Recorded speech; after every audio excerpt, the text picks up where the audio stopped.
Hello students, again welcome to your channel Ravi classes plus. I hope आप और आपके family में सभी लोग अच्छे होंगे, स्वस्थ होंगे। तो चलिए आज जो हम पढ़ने वाले चैप्टर नंबर फर्स्ट की एक्सरसाइज 1.3 करने वाले हैं।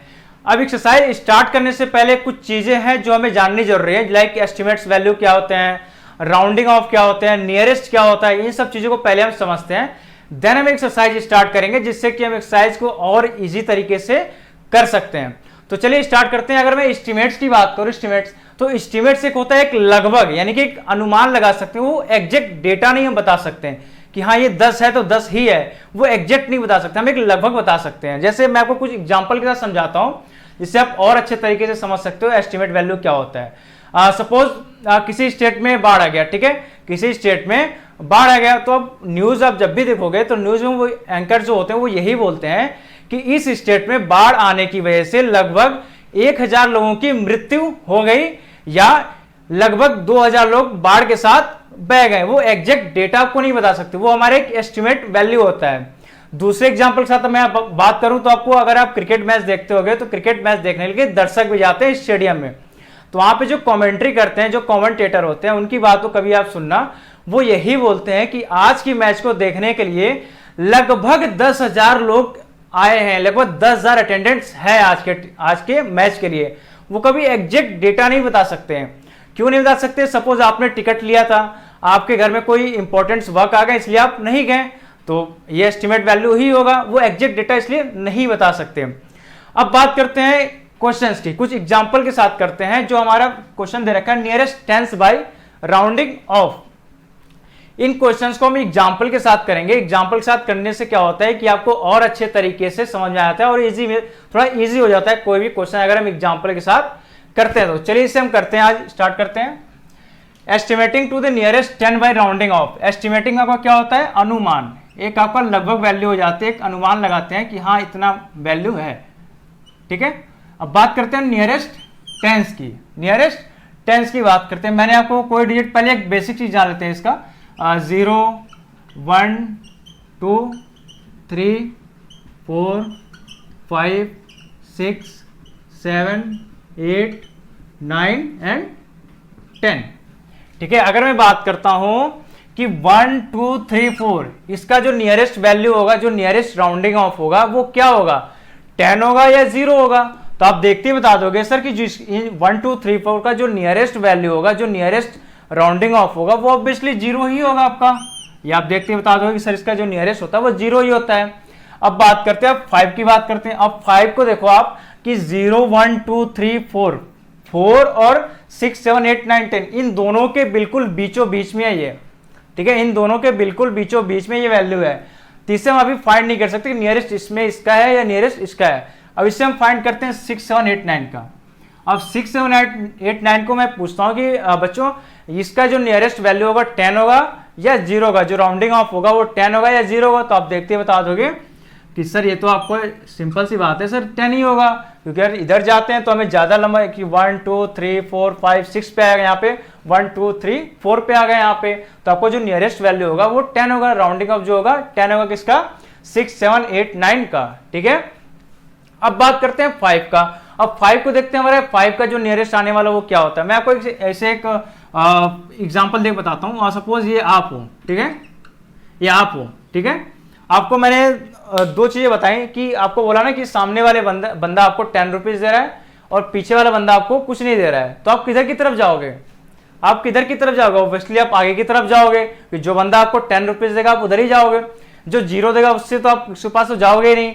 तो सिंपल सा इसे हम क्या कर देते हैं, इसे हम मूव फॉरवर्ड कर देते हैं, यानी कि इसका जो नियरेस्ट हो जाता है वो 10 हो जाता है, ना कि 0 होगा। तो इसलिए 5 का जो नियरेस्ट हो जाएगा वो 10 हो जाता है। आइए इसको और एग्जांपल के साथ समझते हैं जिससे आप और अच्छे तरीके से समझ सकते हैं, ठीक है। अगर मैं टेंस की वैल्यू बात करता हूं टेंस में, ठीक है, टेंस का एग्जांपल लेता हूं 76 ले लिया मैंने। क्या ले लिया? 76। अब 76 आपको किसके बीच में आएगा? या तो 70 और 80 के बीच में आएगा 76, बिल्कुल आएगा सर, ठीक है। तो आप कहते हो सर ये 70 और 80 के बीच में आएगा। मैंने बोला ठीक है सर, ये 70 और 80 के बीच में आएगा। अब इसमें देखो 70 से 76 जाने के लिए आपको कितना चाहिए? +6 चाहिए। कितना चाहिए आपको? +6 जाना पड़ेगा। अब जबकि 76 से 80 जाने के लिए आपको +4 चाहिए, ठीक है। 76 जाने के लिए आपको +6 चाहिए, 76 से 80 आने के लिए आपको +4 चाहिए। तो आपका नजदीक कौन सा, तो आपका नियरेस्ट कौन सा होगा, आपका जो नियरेस्ट होगा वो 80 होगा, यानी कि ये आपका राउंडिंग ऑफ हो जाएगा, ठीक है। यानी कि यही आपका राउंडिंग ऑफ होगा, आपका यही एस्टिमेट वैल्यू हो गया, ठीक है। एक और एग्जांपल से समझते हैं, आपको और अच्छे तरीके से समझ में आएगा। मैंने ले लिया एक आपका 89 ले लिया, क्या ले लिया बच्चों, 89 ले लिया, और इसको देखते हैं इसकी नियरेस्ट क्या वैल्यू आती है। अब मैंने समझाने के लिए 70 और 80 के बीच में बोला है आपको, आप जब करोगे तो आप ये दोनों चीज नहीं लिखोगे, आप वैल्यू आप सीधे बताओगे कि सर 89 नियरेस्ट क्या आएगा, सर 90 नियरेस्ट आएगा, बिल्कुल आएगा सर। तो मैं इसे समझाने के लिए बस दो वैल्यू लिख रहा हूं। तो 89 आपके किसके बीच में आएगा, एक 80 के बीच में आएगा या तो 90 के बीच में आएगा। तो अभी देखो आप 80 से 89 जाने के लिए आपको 9 काउंट करना है, जबकि 89 से 90 आने के लिए 1 काउंट करना है, ठीक है बच्चों। तो इसका जो नियरेस्ट वैल्यू हो जाएगा, जो इसका नियरेस्ट राउंडिंग ऑफ हो जाएगा वो 90 हो जाएगा। क्या हो जाएगा, 90 हो जाएगा। अब ये तो हमारा टेंस का हो गया। अब बात करते हैं 100 का, बात करते हैं बच्चों 100 का। क्वेश्चन आपका सेम रहेगा, estimating to the nearest 100 by rounding off, ठीक है। इसका एक एग्जांपल लेता हूं मैं। मैंने लिया 731 बाइस टेंस 100 में ही है, ठीक है। अब इसका जो नियरेस्ट हम इसके कर लेते हैं, तो 700 और 800, इन्हीं दोनों के बीच में 731 आने वाला है। आपको भी पता है ये बात और मुझे भी पता है। तो 731 आने वाला है 700 और 800 के बीच में।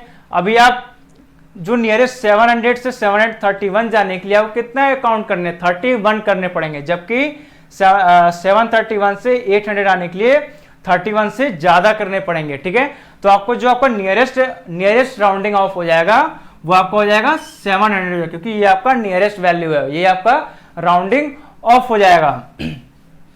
एक और एग्जांपल समझते हैं बच्चों। मैंने ले लिया 526, ठीक है। अब इसे मैं समझाता हूं 526 को। अब 526 किसके बीच में आएगा, या तो 500 या तो 600, इन्हीं दोनों के बीच में ये नंबर आने वाला है 526। अब नियरेस्ट किसके है, तो आप देखते बता दोगे सर इसका जो नियरेस्ट है वो 500 है, और इसका राउंडिंग ऑफ क्या हो जाएगा, 500 हो जाएगा। तो आई होप आपको 100 वाला भी समझ में आ गया होगा, 10 वाला भी समझ में आ गया होगा। बहुत ईजी है, कुछ ज्यादा कोई एक्स्ट्रा नहीं सोचना है, बस आपको देखना है नियरेस्ट किसके आ रहा है, वही आपका एस्टिमेट वैल्यू हो जाएगा। अब बात करते हैं 1000 की, 10, 100, 1000,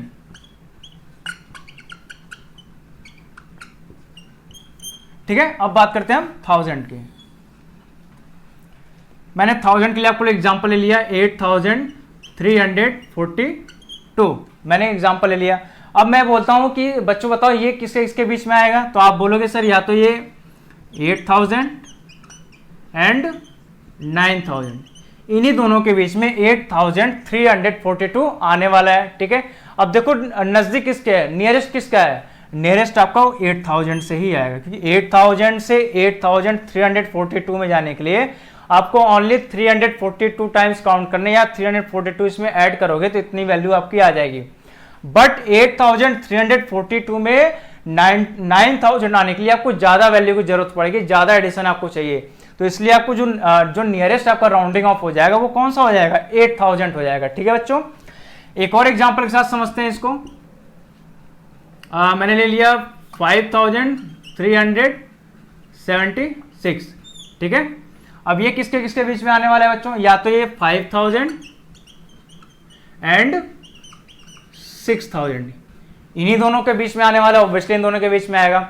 अब 5000 से 5376 जाने के लिए हमें ओनली 376 ही ऐड करने हैं, तो हम इस वैल्यू को पा जाएंगे, ठीक है। लेकिन अगर 5376 से 6000 पे आते हैं तो हमें ज्यादा एडिशन करना पड़ेगा, 3706 से ज्यादा एडिशन करना पड़ेगा, ठीक है।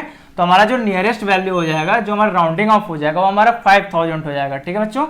ये आपका आंसर हो जाएगा, ये आपका एस्टिमेट वैल्यू है, ये आपका राउंडिंग ऑफ है, ये आपका आंसर हो जाएगा एस्टिमेट वैल्यू में, ठीक है। तो चलिए अब एक्सरसाइज के क्वेश्चंस करते हैं, और आई होप आपको ये समझ में आ गए होंगे। बहुत ही इजी था, बहुत ही सिंपल लैंग्वेज में मैंने आपको समझाया। अब करते हैं एक्सरसाइज 1.3 के क्वेश्चन नंबर फर्स्ट। फर्स्ट है बच्चों आपका estimate each of the following using general rule, यानी कि जो मैंने भी रूल बताए टेंस के, 100 के, थाउजेंड्स के, उन्हीं रूल्स को यूज करते हुए इन क्वेश्चंस के एस्टिमेट वैल्यू निकाल के देन इनको ऐड करना। आप डायरेक्ट इसको ऐड मत करना बच्चों, क्योंकि बहुत सारे बच्चे रहते हैं क्वेश्चंस को देख के तुरंत ऐड कर दिया। ऐड नहीं करना आपको, इसका हमें एस्टिमेट वैल्यू निकालना है, जो उसका जनरल रूल मैंने आपको बताया है। ठीक है, तो चलिए क्वेश्चन नंबर फर्स्ट का ए करते हैं। ये हमारा क्या है 730 किसके बीच में आएगा, 700 और 800 के बीच में आएगा। तो चलिए इसको हम करते हैं। यह आपका आएगा 700 या 800 के बीच में, 700 या 800। अब इसमें बताओ जो 730 का है वो राउंडिंग ऑफ जो इसका नियरेस्ट वैल्यू होगा क्या होगा। सर आप बोलोगे सर 700 होगा, बिल्कुल 700 ही होगा बच्चों। तो 700 कर लिया, फिर प्लस साइन लगा लो, प्लस का साइन है। अब बात करते हैं 998 का। अब 998 का वैल्यू निकालते हैं हम। 998 आपका या तो आपका 900 के नियर अबाउट रहेगा या 1000 रहेगा, यही दो वैल्यू है। अब देखो आप 900 से 98 जाने के लिए आपको 98 टाइम्स ऐड करना पड़ेगा, जबकि 998 से 1000 आने के लिए आपको सिर्फ 2 ऐड करना, ओनली 2 ऐड करनी है। तो 998 का जो राउंडिंग ऑफ हो जाएगा, जो नियरेस्ट हो जाएगा वो 1000 हो जाएगा बच्चों। क्या हो जाएगा 1000 होगा। अब इसे क्या करेंगे 1000 लिख लिया। अब इसे आप क्या कर दोगे ऐड कर दोगे। अब 1000 प्लस 700 करोगे तो 17000, ये आपका आंसर हो जाएगा ए का। ठीक है, अब बात करते हैं बी का। बी आपका है 796 और 340। अब 796 का नियरेस्ट वैल्यू क्या होगा। अब मैं इसे समझाऊंगा नहीं आपको, आप खुद करोगे। 796 का जो नियरेस्ट वैल्यू क्या आएगा आपका 800 आएगा। क्या आएगा 800 आएगा। अब क्या आपका माइनस साइन है तो माइनस लगा लिया। 314 आपका नियरेस्ट क्या आएगा, 314 का आपका नियरेस्ट वैल्यू जो राउंडिंग ऑफ होगा वो 300 आएगा। 300 लिख लिया हमने। अब इससे क्या करोगे आप माइनस करोगे तो 800 माइनस 300 कितना होगा आपका 500 हो जाएगा। ठीक है बच्चों, ये आपका आंसर हो गया। ठीक है, अब बात करते हैं सी का। सी आपका क्या है 12904। अब ये 12904 किसके बीच में आएगा 12000 और 30000 के बीच में आएगा। किसके बीच में आएगा 12000 या 30000। इसका नियरेस्ट वैल्यू क्या होगा, इसकी जो 12904 का नियरेस्ट वैल्यू होगा आपका 13000 होगा। क्या होगा 30000 होगा। क्यों होगा, क्योंकि 12000 से 12904 जाने के लिए आपको टोटल 904 ऐड करना पड़ेगा, और 12904 से 13000 आने के लिए आपको ओनली 6 ऐड करना है। तो आपका ये 6 और ऐड करना है, और यहाँ पे कितना करना है 904 है, तो कम तो आपका 6 वाला ही होगा। तो इसलिए हमारा जो नियरेस्ट आपका जो राउंडिंग ऑफ हो जाएगा 12904 का जो एस्टिमेट वैल्यू हो जाएगा वो 13000 होगा। फिर वहां पर साइन किसका आपका प्लस साइन लगा लिया आपने। अब ये किसके बीच में आएगा, या तो 2000 या फिर आपका 3000 के बीच में आएगा। तो आपका जो नियरेस्ट वैल्यू क्या हो जाएगा, नियरेस्ट वैल्यू आपका 3000 हो जाएगा। तो यहाँ पे आप 3000 ऐड कर दो। क्या करोगे 3000 ऐड कर दोगे, आपका कितना हो जाएगा 13 और 3 16000। कितना हो गया बच्चों 16000। ये आपका आंसर हो गया सी का। अब बात करते हैं डी का। डी का देखते हैं क्या है। डी है हमारा 28292 माइनस 21496। तो पहले हम इसका एस्टिमेट वैल्यू निकालेंगे। तो इसका अगर मैं बात करता हूं तो 28 आपका आ जाएगा 28000 या 29000। इन्हीं दोनों के बीच में ये वैल्यू आने वाला है। ठीक है बच्चों, तो नियरेस्ट किसका आएगा आपका, नियरेस्ट आपका 28000 पे आएगा, क्योंकि 28000 में अगर आप इतना वैल्यू ऐड करोगे तो 292 ऐड करोगे तो आ जाएगा, जबकि इतने में इतना ऐड करोगे तो आपको ज्यादा ऐड करना पड़ेगा। ठीक है, तो जो नियरेस्ट वैल्यू है आपका 28000 है, तो आपने यहाँ लिख लिया 28000। ठीक है बच्चों, उसका साइन किसका है आपका, साइन आपका माइनस का है तो माइनस साइन लगा दिया। इसके बाद क्या है 21496। इसकी वैल्यू देखते हैं। ये आपका आएगा या तो 21000 या 22000। इन्हीं दोनों के बीच में ये वैल्यू आने वाला है। तो ये वैल्यू किसके नजदीक है आपका, देखो यहाँ 496 है, 496 है, यानी कि ये पीछे की तरफ आएगा, यानी कि 21,000 के नियरेस्ट है, यानी कि इसका जो एस्टिमेट वैल्यू है वो 21,000 है, तो माइनस कर दोगे आप 21,000। अब कितना आपका बचेगा, 28 में 21,000 माइनस करोगे तो आपका बचेगा 7,000 सॉरी। ठीक है बच्चों, तो ये आपका डी का आंसर हो गया। तो ये हमारा क्वेश्चन नंबर ए था, क्वेश्चन नंबर फर्स्ट का ए, बी, सी एंड डी। तो ये था हमारा एस्टिमेट वैल्यू। एस्टिमेट वैल्यू क्या होता है, राउंडिंग ऑफ क्या होता है, नियरेस्ट कैसे निकालते हैं, वो सारी चीजें मैंने आपको वीडियो में आज बता दिया। अगर फिर भी आपके कुछ डाउट होते हैं बच्चों, तो आप कमेंट बॉक्स में कमेंट जरूर करना, और आपके अगर कमेंट बॉक्स में नहीं बताना चाहते अपने डाउट्स को, तो आप नीचे मैंने डिस्क्रिप्शन में आपको मैंने इंस्टाग्राम लिंक दे रखा है, वहां से आप मुझे फॉलो करके अपने डाउट्स को शेयर कर सकते हो। आप मुझे व्हाट्सएप के थ्रू अपने डाउट शेयर कर सकते हो, आप मुझे टेलीग्राम के थ्रू अपने डाउट शेयर कर सकते हो, आप मुझे मेल के थ्रू अपने डाउट शेयर कर सकते हो। आपके फैमिली मेंबर में जो चीजें ज्यादा यूज होते हैं, जो चीजें यूज होती हैं, उसके थ्रू आप मुझे अपने डाउट शेयर करो, मैं उस डाउट को नेक्स्ट डे या सेम डे उसको आपको क्लियर कर दूंगा बच्चों। और आज की वीडियो आपको पसंद आई हो बच्चों, तो लाइक्स और सब्सक्राइब करना ना भूलें, और इस चैनल को ज्यादा से ज्यादा बच्चों सब्सक्राइब करें, जिससे कि ज्यादा से ज्यादा बच्चे हमारे साथ जुड़ सके, और बेल आइकन को जरूर प्रेस करें, जिससे हमारे आने वाले सारे वीडियो की नोटिफिकेशन आपको मिलती रहे। अब मिलते हैं बच्चों नेक्स्ट क्लास में कुछ और मजेदार क्वेश्चन के साथ, कुछ और इंटरेस्टिंग क्वेश्चन के साथ, कुछ अच्छे ट्रिक के साथ, जो आपको और फन एंड मस्ती के साथ पढ़ेंगे। मिलते हैं नेक्स्ट क्लास में, बाय बाय।